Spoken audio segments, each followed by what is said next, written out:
यहाँ कुछ गड़बड़ है।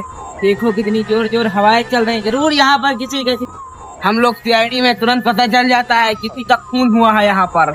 चलो। लेकिन एक सेकंड, सर वो देखो एक रास्ते।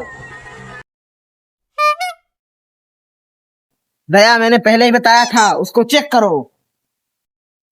नहीं सारुण के यहाँ कुछ तो गड़बड़ है, जरूर कोई ना कोई गड़बड़। सर इसका नाम झगड़ू प्रसाद है। जरूर किसी ने इसे जहर देके मारा है। सर इसमें किसी का फोन आ रहा है। जरूर वही कातिल का फोन होगा। देखो देखो दया देखो। हेलो सर, ये किसी लड़की का फोन है। क्या लड़की का? औरत का चक्कर।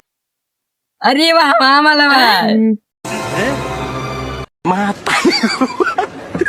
Hello hello